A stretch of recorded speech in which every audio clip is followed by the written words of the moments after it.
students, welcome back to another video of JRF Soil Science lecture series. We will continue with the soil physics portion.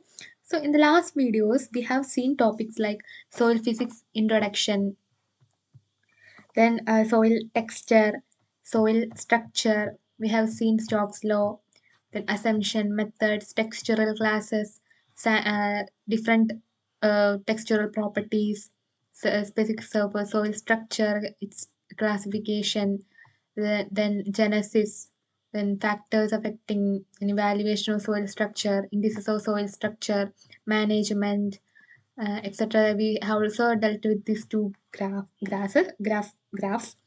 So if you didn't watch my previous lectures, please do watch, comment your doubts, and please let me know whether there is any suggestions.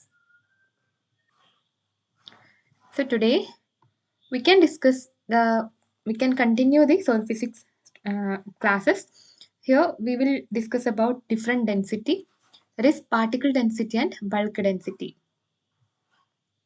So let's start our class. So we have learned about the soil texture and soil structure in the last lecture. We understood how they influence many soil property. Then when we'll so here we will discuss about particle density and bulk density. So this is a component of soil. So when we look into the components of soil, half is filled with the soil solid and half with the soil pore space. So in this half means 45% of the solid space constituted by minerals and 5% remaining 5% is of organic matter, and the 50% among the 50% of pores, air constitute 25% and water constitute 25%. They are equal, but this percentage will change according to the amount of water present in. When the water can increase like 50%, 75%, 80%. So accordingly and simultaneously air percentage will be decreased. So air and water will be filled in the soil pores. So what I have to say is that pore space contain or pore space is filled with, or air and water is present in the pore space, and organic matter and mineral matter are present in the solid space. So these all constitute the pore space and the solid space in the soil. And the air and water is stored in the pores, like is it? So in the pores, the plant roots and soil microorganisms and so various soil organisms also need pore space for their growth and development. So this is the importance of pore space. The first topic we will discuss is particle density. We can start with the equation of particle density. So what is the equation? It is the mass of our oven dried soil divided by unit volume of soil solid excluding the pore space. So here we can say we are excluding, we are not considering the pore space here in the particle density equation. When we are talking about particle density, we will exclude the pore space. So simply we can say the particle density is a volume of soil. It is a mass of organic oven or dried soil, oven dried soil per unit volume of soil solid excluding the pore space. So in 1 centimeter cube of pore space, how in 1 centimeter cube of soil solid excluding the pore space, how much mass of soil is present? That is the particle density. In simple words, we can say that it is also known as true density. Remember this, and it depends upon the chemical and mineralogical composition of the soils. So another question is that what is the value of particle density? So in mineral soil, in most of the mineral soil, particle density value ranges between 2.6 to 2.7 gram per cc or gram per centimeter cube. So for practical purposes, we are taking the average value of this as 2.65 gram per cc as a particle density value. There is one reason for this, because in soil, the silt and sand portion it contain, or the dominant mineral present in the silt and sand portion of the soil is quartz. Quartz. So I think all have heard about this quartz. So density of quartz is similar, or it is close to 2.65 gram per cc. So since we in particle density we are dealing with soil solid, quartz it is an important soil mineral. It is a dominant mineral. So we will say particle density value as 2.65. Okay. Another question is that how can we change the particle density? So the answer is yes. The particle density increases with iron oxide and heavy mineral present, and it decreases with the organic matter content. So heavy minerals like magnetite, limonite, hematite, zircon, and iron oxides, when they are present, particle density increases. And while organic matter presence decreases the particle density. The reason is that these heavy minerals and iron oxide will have more mass, while organic matter it is very light in weight. So here, since the mass of our oven dried soil increases, particle density will be also increased, is it? So iron oxide and heavy minerals, its mass is high, so particle density will be higher. While organic matter, the mass is very low, so particle density will be decreased. So here, remember, particle density is also known as true density. Its average value is 2.6 gram per cc. So we are measuring the particle density by using pycnometer. It is a device used to measure particle density. You also should remember this name of this device. So next we will deal with the bulk density or apparent specific gravity. So particle density, it is also a density, right? So the equation of bulk density is that mass of oven dried soil divided by unit volume of soil including the pore space. The difference between bulk density and particle density is that in particle density we will not include pore space. We will exclude the pore space, but in bulk density we will include the pore space. So this is the main difference. Remember that the volume in this equation will be more because we are including pore space while compared to the particle density equation. So I think all of you understood the you can follow the way that I am teaching. Okay. So next question is that do bulk density also change? Answer is yes, because bulk density decreases with the increase in the organic matter and fineness of the soil. The reason is same because the organic matter is light in weight, so the mass will be lower, bulk density will be lower. Fineness of the soil increases, bulk density also decreases, and bulk density decreases with the moisture content of swelling soil. It increases with the depth of the soil.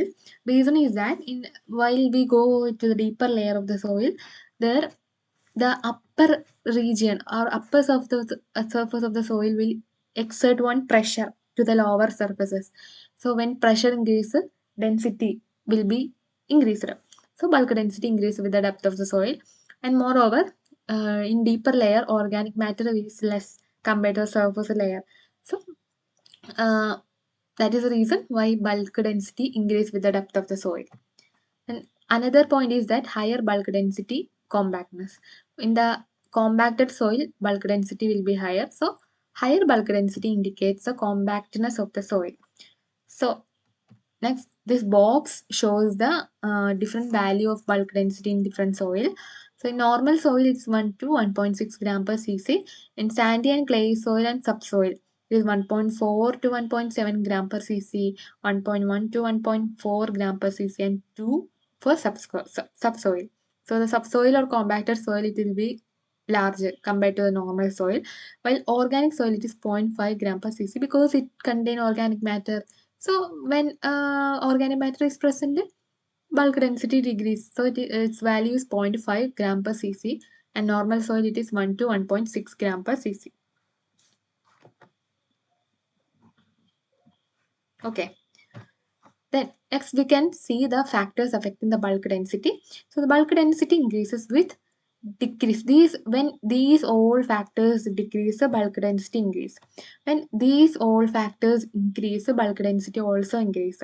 So amount of pore space, fineness, organic matter, moisture content. When these all are decreased, bulk density increases.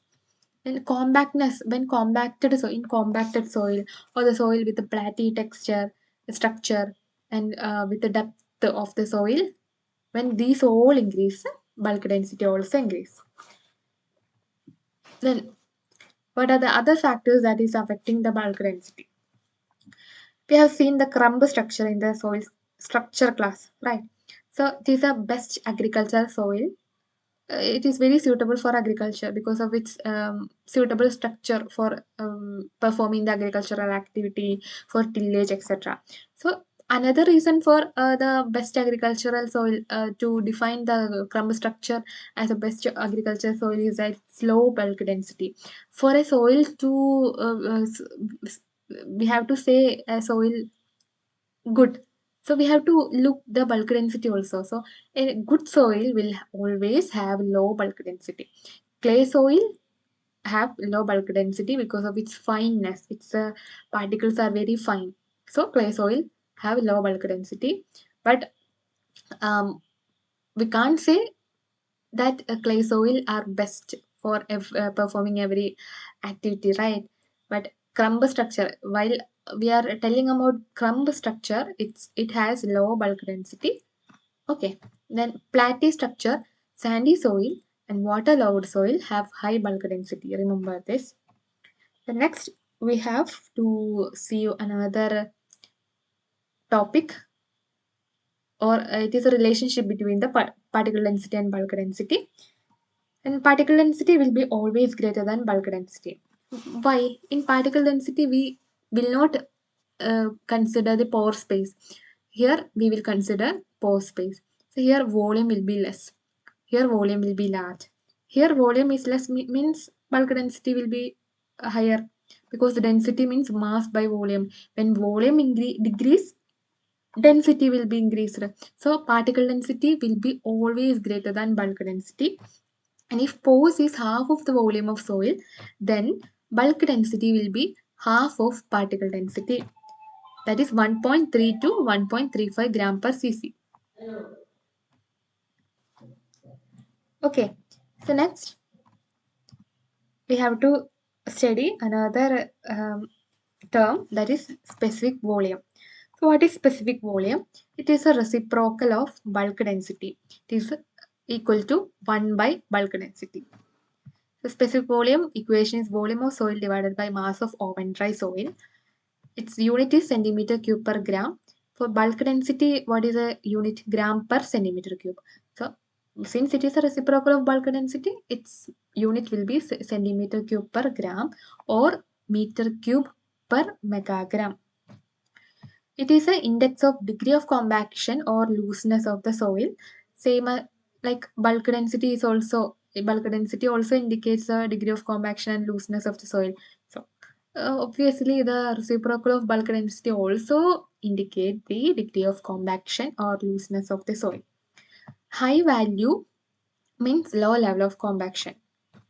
And coarse textured soil and fine textured soil, these are the value of specific volume. You don't have to study this. This is not that important. Just to remember, like high value of specific volume means low level of compaction. Bulk density, if it is less, compaction will be less, right? So high value of specific volume means low level of compaction. Okay. So this is all about this class.